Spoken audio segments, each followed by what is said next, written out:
O Evangelho de Mateus, capítulo 10. Os 12 apóstolos.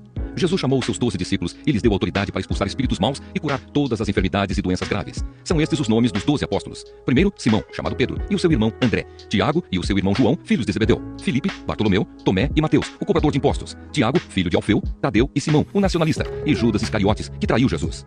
A missão dos 12 apóstolos. Jesus enviou esses 12 homens, dando-lhes a seguinte ordem: não vão aos lugares onde vivem os não-judeus, nem entrem nas cidades dos samaritanos. Pelo contrário, procurem as ovelhas perdidas do povo de Israel. Vão e anunciem isto: o reino do céu está perto. Curem os leprosos e outros doentes, ressuscitem os mortos e expulsem os demônios. Vocês receberam sem pagar, portanto, deem sem cobrar. Não levem guardados no cinto nem ouro, nem prata, nem moedas de cobre. Nesta viagem, não levem sacola, nem uma túnica a mais, nem sandálias, nem bengala para se apoiar, pois o trabalhador tem o direito de receber o que precisa para viver. Quando entrarem numa cidade ou povoado, procurem alguém que queira recebê-los e fiquem hospedados na casa dessa pessoa até irem embora daquele lugar. Quando entrarem numa casa, digam que a paz esteja nesta casa. Se as pessoas daquela casa receberem vocês bem, que a saudação de paz fique com elas. Mas se não os receberem bem, retirem a saudação. E se em alguma casa ou cidade as pessoas não quiserem recebê-los nem ouvi-los, saiam daquele lugar. E na saída, sacudam o pó das suas sandálias como sinal de protesto contra aquela gente. Eu afirmo a vocês que isto é verdade. No dia do juízo, Deus terá mais pena das cidades de Sodoma e de Gomorra do que daquela cidade. Perseguições e sofrimentos. Escutem, eu estou mandando vocês como ovelhas para o meio de lobos. Sejam espertos como as cobras e sem maldade como as pombas. Tenham cuidado, pois vocês serão presos e levados ao tribunal e serão chicoteados nas sinagogas. Por serem meus seguidores, vocês serão levados aos governadores e reis para serem julgados e falarão a eles e aos não-judeus sobre o Evangelho. Quando levarem vocês para serem julgados, não fiquem preocupados com o que deverão dizer ou como irão falar. Quando chegar o momento, Deus dará a vocês o que devem falar. Porque as palavras que disserem não serão de vocês mesmos, mas virão do Espírito do Pai de vocês, que fala por meio de vocês. Muitos entregarão os seus próprios irmãos para serem mortos, e os pais entregarão os filhos. Os filhos ficarão contra os pais e os matarão. Todos odiarão vocês por serem meus seguidores, mas quem ficar firme até o fim será salvo. Quando vocês forem perseguidos numa cidade, fujam para outra. Eu afirmo a vocês que isto é verdade. Vocês não acabarão o seu trabalho em todas as cidades de Israel antes que venha o Filho do Homem. Nenhum aluno é mais importante do que o seu professor e nenhum empregado é mais importante do que o seu patrão. Portanto, o aluno deve ficar satisfeito em ser como seu professor e o empregado em ser como seu patrão. Se o chefe da família é chamado de Beelzebu, então as pessoas dessa família serão xingadas de nomes piores ainda. De quem devemos ter medo? Portanto, não tenham medo de ninguém. Tudo o que está coberto vai ser descoberto, e tudo o que está escondido será conhecido. O que estou dizendo a vocês na escuridão, repitam na luz do dia. E o que vocês ouviram em segredo, anunciem abertamente. Não tenham medo daqueles que matam o corpo, mas não podem matar a alma. Porém, tenham medo de Deus, que pode destruir no inferno tanto a alma como o corpo. Por acaso não é verdade que 2 passarinhos são vendidos por algumas moedinhas? Porém, nenhum deles cai no chão se o Pai de vocês não deixar que isso aconteça. Quanto a vocês, até os fios dos seus cabelos estão todos contados. Portanto, não tenham medo, pois vocês valem mais do que muitos passarinhos. Confessar e negar a Cristo. Se uma pessoa afirmar publicamente que pertence a mim, eu também, no dia do juízo, afirmarei diante do meu Pai que está no céu que ela pertence a mim. Mas se uma pessoa disser publicamente que não pertence a mim, eu também, no dia do juízo, direi diante do meu Pai que está no céu que ela não pertence a mim. Espada em vez de paz. Não pensem que eu vim trazer paz ao mundo. Não vim trazer a paz, mas a espada. Eu vim para pôr os filhos contra os pais, as filhas contra as mães e as noras contra as sogras. E assim, os piores inimigos de uma pessoa serão seus próprios parentes. Quem ama o seu pai ou a sua mãe mais do que ama a mim, não merece ser meu seguidor. Quem ama o seu filho ou a sua filha mais do que ama a mim, não merece ser meu seguidor. Não serve para ser meu seguidor quem não estiver pronto para morrer como eu vou morrer e me acompanhar. Quem procura seus próprios interesses nunca terá a vida verdadeira. Mas quem esquece a si mesmo porque é meu seguidor, terá a vida verdadeira. As recompensas. Quem recebe vocês está recebendo a mim, e quem me recebe está recebendo aquele que me enviou. Quem receber um profeta porque este é profeta, terá uma parte da recompensa dele, e quem receber uma pessoa boa porque ela é boa, terá uma parte da recompensa dela. Eu afirmo a vocês que isto é verdade. Quem apenas por ser meu seguidor der ainda que seja um copo de água fria ao menor dos meus seguidores, certamente receberá a sua recompensa. O Evangelho de Mateus, capítulo 11. Os mensageiros de João Batista. Quando acabou de dar essas ordens aos seus 12 discípulos, Jesus saiu daquele lugar e foi ensinar e anunciar a sua mensagem nas cidades que ficavam perto dali. João Batista estava na cadeia, e quando ouviu falar do que Cristo fazia, mandou que alguns dos seus discípulos fossem perguntar a ele: o Senhor é aquele que ia chegar ou devemos esperar outro? Jesus respondeu: voltem e contem a João o que vocês estão ouvindo e vendo. Digam a ele que os cegos veem, os coxos andam, os leprosos são curados, os surdos ouvem, os mortos são ressuscitados e os pobres recebem o Evangelho. E felizes são aqueles que não abandonam a sua fé em mim. Quando os discípulos de João foram embora, Jesus começou a dizer ao povo o seguinte a respeito de João: o que vocês foram ver no deserto? Um caniço sacudido pelo vento? O que foram ver? Um homem bem vestido? Ora, os que se vestem bem moram nos palácios. Então me digam, o que esperavam ver? Um profeta? Sim, e eu afirmo que vocês viram muito mais do que um profeta, porque João é aquele a respeito de quem as Escrituras Sagradas dizem: aqui está o meu mensageiro, disse Deus. Eu o enviarei adiante de você para preparar o seu caminho. Eu afirmo a vocês que isto é verdade. De todos os homens que já nasceram, João Batista é o maior. Porém, quem é menor no reino do céu é maior do que ele. Desde os dias em que João anunciava sua mensagem até hoje, o reino do céu tem sido atacado com violência, e as pessoas violentas tentam conquistá-lo. Até o tempo de João, todos os profetas e a lei de Moisés falaram a respeito do reino. E se vocês querem crer na mensagem deles, João é Elias, que estava para vir. Se vocês têm ouvidos para ouvir, então ouçam. Mas com quem posso comparar as pessoas de hoje? São como crianças sentadas na praça. Um grupo grita para o outro: nós tocamos músicas de casamento, mas vocês não dançaram. Cantamos músicas de sepultamento, mas vocês não choraram. João Batista jejua e não bebe vinho, e todos dizem: ele está dominado por um demônio. O filho do homem come e bebe, e todos dizem: vejam, este homem é comilão e beberrão. É amigo dos cobradores de impostos e de outras pessoas de má fama. Porém, é pelos seus resultados que a sabedoria de Deus mostra que é verdadeira. As cidades que não creram. Então Jesus começou a acusar as cidades onde tinha feito muitos milagres. Ele fez isso porque os seus moradores não haviam se arrependido dos seus pecados. Jesus disse: ai de você, cidade de Corazim! Ai de você, cidade de Betsaida! Porque se os milagres que foram feitos em vocês tivessem sido feitos na cidade de Tiro e de Sidom, os seus moradores já teriam abandonado seus pecados há muito tempo. E para mostrarem que estavam arrependidos, teriam vestido roupa feita de pano grosseiro e teriam jogado cinzas na cabeça. Pois eu afirmo a vocês que no dia do juízo, Deus terá mais pena de Tiro e de Sidom do que de vocês, Corazim e Betsaida. E você, cidade de Cafarnaum, acha que vai subir até o céu? Pois será jogada no mundo dos mortos. Porque se os milagres que foram feitos aí tivessem sido feitos na cidade de Sodoma, ela existiria até hoje. Pois eu afirmo a vocês que no dia do juízo, Deus terá mais pena de Sodoma do que de você, Cafarnaum. Um convite de Jesus. Naquela ocasião, Jesus disse: ó Pai, Senhor do céu e da terra, eu te agradeço porque tens mostrado às pessoas sem instrução aquilo que escondeste dos sábios e dos instruídos. Sim, ó Pai, tu tiveste prazer em fazer isso. O meu Pai me deu todas as coisas. Ninguém sabe quem é o Filho, a não ser o Pai. E ninguém sabe quem é o Pai, a não ser o Filho. E também aqueles a quem o Filho quiser mostrar quem o Pai é. Venham a mim todos vocês que estão cansados de carregar as suas pesadas cargas, e eu lhes darei descanso. Sejam meus seguidores e aprendam comigo, porque sou bondoso e tenho um coração humilde, e vocês encontrarão descanso. Os deveres que eu exijo de vocês são fáceis, e a carga que eu ponho sobre vocês é leve. O Evangelho de Mateus, capítulo 12. Jesus e o sábado. Poucos dias depois, num sábado, Jesus estava atravessando uma plantação de trigo. Os seus discípulos estavam com fome, e por isso começaram a colher espigas e a comer os grãos de trigo. Quando alguns fariseus viram aquilo, disseram a Jesus: veja, os seus discípulos estão fazendo uma coisa que a nossa lei proíbe fazer no sábado. Então Jesus respondeu: vocês não leram o que Davi fez, quando ele e os seus companheiros estavam com fome? Davi entrou na casa de Deus, e ele e os seus companheiros comeram os pães oferecidos a Deus, embora isso fosse contra a lei, pois somente os sacerdotes tinham o direito de comer esses pães. Ou vocês não leram na lei de Moisés que, nos sábados, os sacerdotes quebram a lei no templo e não são culpados? Eu afirmo a vocês que o que está aqui é mais importante do que o templo. Se vocês soubessem o que as escrituras sagradas querem dizer quando afirmam: eu quero que as pessoas sejam bondosas e não que me ofereçam sacrifícios de animais, vocês não condenariam os que não têm culpa, pois o Filho do Homem tem autoridade sobre o sábado. Jesus e o homem da mão aleijada. Jesus saiu dali e foi para uma sinagoga. Estava ali um homem que tinha uma das mãos aleijada. Então algumas pessoas que queriam acusar Jesus de desobedecer à lei lhe perguntaram: é contra a nossa lei curar no sábado? Jesus respondeu: se um de vocês tiver uma ovelha e no sábado ela cair num buraco, será que ele não vai fazer tudo para tirá-la dali? Pois uma pessoa vale muito mais do que uma ovelha. Portanto, a nossa lei permite ajudar os outros no sábado. E disse para o homem: estenda a mão. Ele estendeu e ela sarou e ficou igual à outra. Então os fariseus que estavam ali saíram e começaram a fazer planos para matar Jesus. O servo escolhido de Deus. Quando Jesus soube disso, foi embora dali e muita gente o seguiu. Ele curou todos os que estavam doentes e mandou que não contassem nada a ninguém a respeito dele. Isso aconteceu para se cumprir o que o profeta Isaías tinha dito. Disse Deus: aqui está o meu servo que escolhi, aquele que amo e que dá muita alegria ao meu coração. Eu porei nele o meu espírito e ele anunciará o meu julgamento a todos os povos. Não discutirá, nem gritará, nem fará discursos nas ruas. Não esmagará o galho que está quebrado, nem apagará a luz que já está fraca. Ele agirá assim até que a causa da justiça seja vitoriosa. E todos os povos vão pôr nele a sua esperança. O poder de Jesus para expulsar demônios. Então levaram a Jesus um homem que era cego e mudo, porque estava dominado por um demônio. Jesus o curou e ele começou a ver e a falar. A multidão ficou admirada e perguntava: será que este homem é o filho de Davi? Alguns fariseus ouviram isso e responderam: é Beelzebu, o chefe dos demônios, quem dá poder a este homem para expulsar demônios. Mas Jesus conhecia os pensamentos deles e disse: o país que se divide em grupos que lutam entre si, certamente será destruído. E a cidade ou a família que se divide em grupos que lutam entre si, também será destruída. Assim, se no reino de Satanás um grupo está combatendo contra outro, isso quer dizer que esse reino já está dividido e logo vai desaparecer. Vocês dizem que eu expulso demônios porque Beelzebu me dá poder para fazer isso. Mas se é assim, quem dá aos seguidores de vocês o poder para expulsar demônios? Assim, os seus próprios seguidores provam que vocês estão completamente enganados. Na verdade, é pelo poder de Deus que eu expulso demônios. E isso prova que o reino de Deus já chegou até vocês. Ninguém pode entrar na casa de um homem forte e roubar os seus bens sem primeiro amarrá-lo. Somente assim essa pessoa poderá levar as coisas que ele tem em casa. Quem não é a meu favor é contra mim. E quem não me ajuda a juntar está espalhando. Por isso eu afirmo a vocês que as pessoas serão perdoadas por qualquer pecado ou blasfêmia que disserem contra Deus. Mas quem blasfemar contra o Espírito Santo não será perdoado. Se alguém disser alguma coisa contra o Filho do Homem, será perdoado. Mas quem falar contra o Espírito Santo não será perdoado nem agora, nem no futuro. A árvore e as suas frutas. Vocês só poderão ter frutas boas se tiverem uma árvore boa. Mas se tiverem uma árvore que não presta, vocês terão frutas que não prestam. Porque é pela qualidade das frutas que sabemos se uma árvore é boa ou não presta. Ninhada de cobras venenosas. Como é que vocês podem dizer coisas boas se são maus? Pois a boca fala do que o coração está cheio. A pessoa boa tira o bem do seu depósito de coisas boas, e a pessoa má tira o mal do seu depósito de coisas más. Eu afirmo a vocês que no dia do juízo, cada pessoa vai prestar contas de toda a palavra inútil que falou. Porque as suas palavras vão servir para julgar se você é inocente ou culpado. O pedido de um milagre.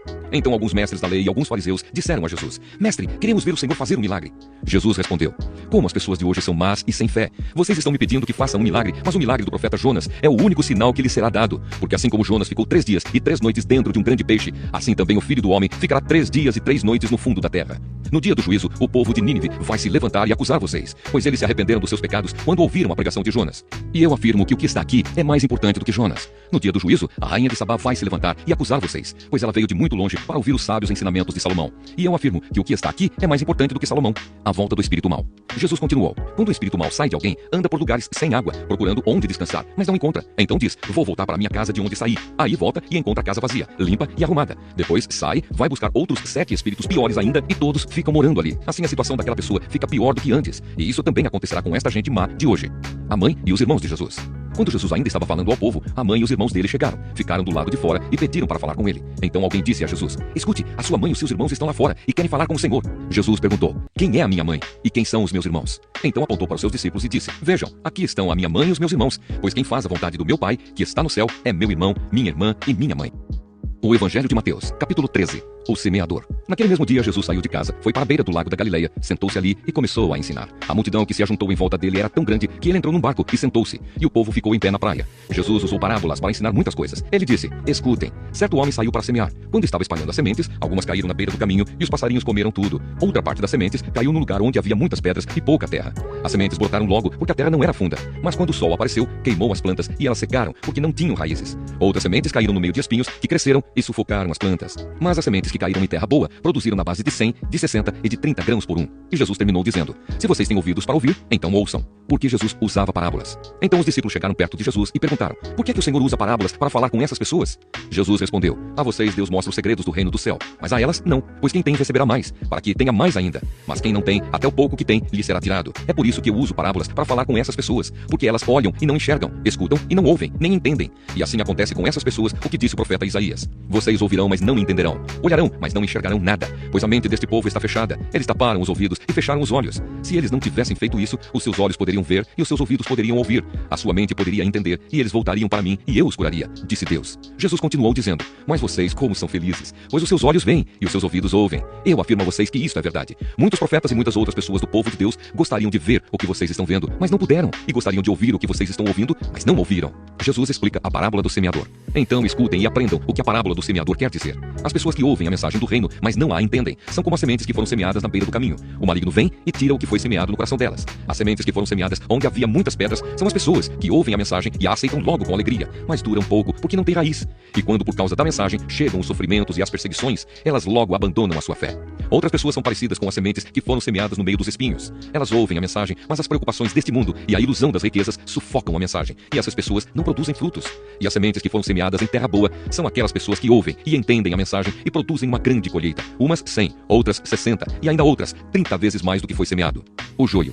Jesus contou outra parábola. Ele disse ao povo: o reino do céu é como um homem que semeou sementes boas nas suas terras. Certa noite, quando todos estavam dormindo, veio um inimigo. Semeou no meio do trigo uma erva ruim, chamada joio, e depois foi embora. Quando as plantas cresceram e se formaram as espigas, o joio apareceu. Aí os empregados do dono das terras chegaram e disseram: patrão, o Senhor semeou sementes boas nas suas terras. De onde será que veio este joio? Foi algum inimigo que fez isso, respondeu ele. E eles perguntaram: o Senhor quer que a gente arranque o joio? Não, respondeu ele, porque quando vocês forem tirar o joio, poderão arrancar também o trigo. Deixem o trigo e o joio crescerem juntos até o tempo da colheita. Então eu direi aos trabalhadores que vão fazer a colheita: arranquem primeiro o joio e amarrem em feixes para ser queimado. Depois colham o trigo e ponham no meu depósito.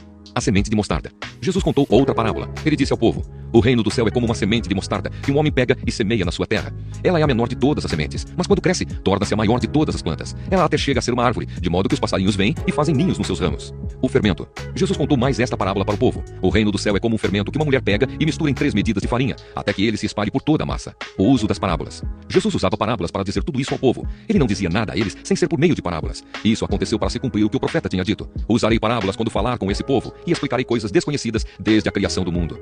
Jesus explica a parábola do joio. Então Jesus deixou a multidão e voltou para casa. Os discípulos chegaram perto dele e perguntaram: conte para nós o que quer dizer a parábola do joio. Jesus respondeu: quem semeia sementes boas é o Filho do Homem. O terreno é o mundo. As sementes boas são as pessoas que pertencem ao reino, e o joio as que pertencem ao maligno. O inimigo que semeia o joio é o próprio diabo. A colheita é o fim dos tempos, e os que fazem a colheita são os anjos. Assim como o joio é ajuntado e jogado no fogo, assim também será no fim dos tempos. O Filho do Homem mandará os seus anjos, e eles ajuntarão e tirarão do seu reino todos os que fazem com que os outros pequem, e também todos os que praticam o mal. Depois os anjos jogarão essas pessoas na fornalha de fogo, onde vão vão chorar e ranger os dentes de desespero. Então o povo de Deus brilhará como o sol no reino do seu Pai. Se vocês têm ouvidos para ouvir, então ouçam. O tesouro escondido. O reino do céu é como um tesouro escondido num campo, que certo homem acha e esconde de novo. Fica tão feliz que vende tudo que tem e depois volta e compra o campo. A pérola.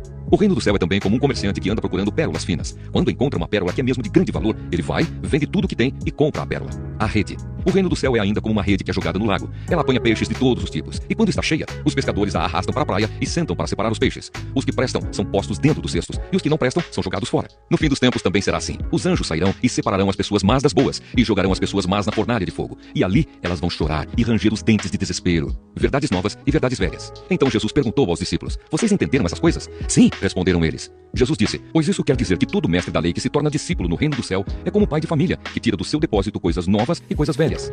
Jesus em Nazaré. Quando Jesus acabou de contar essas parábolas, saiu dali e voltou para a cidade de Nazaré, onde ele tinha morado. Ele ensinava na sinagoga, e os que o ouviam ficavam admirados e perguntavam: de onde vem a sabedoria dele e o poder que ele tem para fazer milagres? Por acaso ele não é o filho do carpinteiro? A sua mãe não é Maria? Ele não é irmão de Tiago, José, Simão e Judas? Todas as suas irmãs não moram aqui? De onde é que ele consegue tudo isso? Por isso ficaram desiludidos com ele. Mas Jesus disse: um profeta é respeitado em toda parte, menos na sua terra e na sua casa. Jesus não pôde fazer muitos milagres ali, porque eles não tinham fé. O Evangelho de Mateus, capítulo 14. A morte de João Batista. Naquele tempo, Herodes, o governador da Galileia, ouviu falar a respeito de Jesus. Então ele disse aos seus funcionários: esse homem é João Batista, que foi ressuscitado. Por isso, esse homem tem poder para fazer milagres. Pois Herodes tinha mandado prender João, amarrar suas mãos e jogá-lo na cadeia. Ele havia feito isso por causa de Herodias, esposa do seu irmão Filipe, pois João Batista tinha dito muitas vezes a Herodes: pela nossa lei você é proibido de casar com Herodias. Herodes queria matá-lo, mas tinha medo do povo, pois eles achavam que João era profeta. No dia do aniversário de Herodes, a filha de Herodias dançou diante de todos, e ele gostou tanto que prometeu à moça: juro que darei tudo o que você me pedir. Seguindo o conselho da sua mãe, ela pediu: quero a cabeça de João Batista no prato agora mesmo. O rei Herodes ficou triste, mas por causa do juramento que havia feito na frente dos convidados, ordenou que o pedido da moça fosse atendido, e mandou que cortassem a cabeça de João Batista na cadeia. Aí trouxeram a cabeça num prato, entregaram para a moça, e ela a levou para sua mãe. Então os discípulos de João vieram, levaram o corpo dele e o sepultaram. Depois foram contar isso a Jesus. Jesus alimenta uma multidão. Ao saber o que havia acontecido, Jesus saiu dali num barco e foi sozinho para um lugar deserto. Mas as multidões souberam onde ele estava, vieram dos seus povoados e o seguiram por terra. Quando Jesus saiu do barco e viu aquela grande multidão, ficou com muita pena deles e curou os doentes que estavam ali. De tardinha, os discípulos chegaram perto de Jesus e disseram: já é tarde e este lugar é deserto. Mande essa gente embora, a fim de que vão aos povoados e comprem alguma coisa para comer. Mas Jesus respondeu: eles não precisam ir embora. Deem vocês mesmos comida a eles. Eles disseram: só temos aqui 5 pães e 2 peixes. Pois tragam para mim, disse Jesus. Então mandou o povo sentar-se na grama. Depois pegou os 5 pães e os 2 peixes, olhou para o céu e deu graças a Deus. Partiu os pães, entregou-os aos discípulos e estes distribuíram ao povo. Todos comeram e ficaram satisfeitos. E os discípulos ainda recolheram 12 cestos cheios dos pedaços que sobraram. Os que comeram foram mais ou menos 5.000 homens, sem contar as mulheres e as crianças. Jesus anda em cima da água. Logo depois, Jesus ordenou aos discípulos que subissem no barco e fossem na frente para o lado oeste do lago, enquanto ele mandava o povo embora. Depois de mandar o povo embora, Jesus subiu um monte a fim de orar sozinho. Quando chegou a noite, ele estava ali sozinho. Naquele momento, o barco já estava no meio do lago, e as ondas batiam com força no barco, porque o vento soprava contra ele. Já de madrugada, entre as 3 e as 6 horas, Jesus foi até lá, andando em cima da água. Quando os discípulos viram Jesus andando em cima da água, ficaram apavorados e exclamaram: é um fantasma! E gritaram de medo. Nesse instante, Jesus disse: coragem, sou eu, não tenho medo. Então Pedro disse: se é o Senhor mesmo, mande que eu vá andando em cima da água até onde o Senhor está. Venha, respondeu Jesus. Pedro saiu do barco e começou a andar em cima da água em direção a Jesus. Porém, quando sentiu a força do vento, ficou com medo e começou a afundar. Então gritou: socorro, Senhor! E imediatamente Jesus estendeu a mão, segurou Pedro e disse: como é pequena a sua fé, porque você duvidou? Então os dois subiram no barco e o vento se acalmou. E os discípulos adoraram Jesus, dizendo: de fato, o Senhor é o Filho de Deus. Jesus cura em Genezaré. Jesus e os discípulos atravessaram o lago e chegaram à região de Genezaré. Ali o povo reconheceu Jesus e avisou todos os doentes das regiões vizinhas. Então muitas pessoas levaram doentes a ele, pedindo que deixasse que os doentes pelo menos tocassem na barra da sua roupa. E todos os que tocavam nela ficavam curados. O Evangelho de Mateus, capítulo 15. Jesus e a tradição dos judeus. Então alguns fariseus e alguns mestres da lei vieram de Jerusalém para falar com Jesus e lhe perguntaram: por que é que os seus discípulos comem sem lavar as mãos, desobedecendo assim aos ensinamentos que recebemos dos antigos? Jesus respondeu: e por que é que vocês desobedecem ao mandamento de Deus e seguem os seus próprios ensinamentos? Pois Deus disse: respeite o seu pai e a sua mãe. E disse também: que seja morto aquele que amaldiçoar o seu pai ou a sua mãe. Mas vocês ensinam que se alguém tem alguma coisa que poderia usar para ajudar os seus pais em sinal de respeito, mas diz: eu dediquei isto a Deus, então não precisa ajudar os seus pais. Assim vocês desprezam a mensagem de Deus para seguir os seus seus próprios ensinamentos. Hipócritas. Isaías estava certo quando disse a respeito de vocês o seguinte: Deus disse, este povo com a sua boca diz que me respeita, mas na verdade o seu coração está longe de mim. A adoração deste povo é inútil, pois eles ensinam leis humanas como se fossem meus mandamentos. Jesus fala sobre a impureza. Jesus chamou a multidão e disse: escutem e entendam. Não é o que entra pela boca que faz com que alguém fique impuro. Pelo contrário, o que sai da boca é que pode tornar a pessoa impura. Então os discípulos chegaram perto dele e disseram: sabe que os fariseus ficaram escandalizados com o que o Senhor disse? Jesus respondeu: toda planta que o meu Pai que está no céu não plantou será arrancada. Não se preocupem com os fariseus. São guias cegos. E quando um cego guia outro, os dois acabam caindo num buraco. Então Pedro pediu: explique para nós aquilo que o Senhor disse antes. Jesus disse: vocês também ainda não entenderam? O que entra pela boca vai para o estômago e depois sai do corpo. Mas o que sai da boca vem do coração. É isso que faz com que a pessoa fique impura. Porque é do coração que vem os maus pensamentos, os crimes de morte, os adultérios, as imoralidades sexuais, os roubos, as mentiras e as calúnias. São essas coisas que fazem com que alguém fique impuro. Mas comer sem lavar as mãos não torna ninguém impuro. A mulher estrangeira. Jesus saiu dali e foi para a região que fica perto das cidades de Tiro e de Sidom. Certa mulher cananeia que morava naquela terra chegou perto dele e gritou: Senhor, filho de Davi, tenha pena de mim. A minha filha está horrivelmente dominada por um demônio. Mas Jesus não respondeu nada. Então os discípulos chegaram perto dele e disseram: mande essa mulher embora, pois ela está vindo atrás de nós fazendo muito barulho. Jesus respondeu: eu fui mandado somente para as ovelhas perdidas do povo de Israel. Então ela veio, ajoelhou-se aos pés dele e disse: Senhor, me ajude. Jesus disse: não está certo tirar o pão dos filhos e jogá-lo para os cachorros. Sim, Senhor, respondeu a mulher, mas até mesmo os cachorrinhos comem as migalhas que caem debaixo da mesa dos seus donos. Mulher, você tem muita fé, disse Jesus, que seja feito o que você quer. E naquele momento a filha dela ficou curada. Jesus cura muita gente. Jesus saiu dali e foi até o lago da Galileia. Depois subiu o monte e sentou-se ali. E foram até Jesus grandes multidões, levando coxos, aleijados, cegos, mudos e muitos outros doentes que eram colocados aos seus pés. E ele curou todos. O povo ficou admirado quando viu que os mudos falavam, os aleijados estavam curados, os coxos andavam e os cegos enxergavam. E todo o povo louvou ao Deus de Israel. Jesus alimenta outra multidão. Jesus chamou os seus discípulos e disse: estou com pena dessa gente, porque já faz 3 dias que eles estão comigo e não têm nada para comer. Não quero mandá-los embora com fome, pois poderiam cair de fraqueza pelo caminho. Os discípulos perguntaram: como vamos encontrar nesse lugar deserto comida que dê para toda essa gente? Quantos pães vocês têm? Perguntou Jesus. 7 pães e alguns peixinhos, responderam eles. Aí Jesus mandou o povo sentar-se no chão. Depois pegou os 7 pães e os peixes e deu graças a Deus. Então os partiu e os entregou aos discípulos, e eles os distribuíram ao povo. Todos comeram e ficaram satisfeitos. E os discípulos ainda encheram 7 cestos com os pedaços que sobraram. Os que comeram foram 4.000 homens, sem contar as mulheres e as crianças. Então Jesus mandou o povo embora, subiu no barco e foi para a região de Magadã.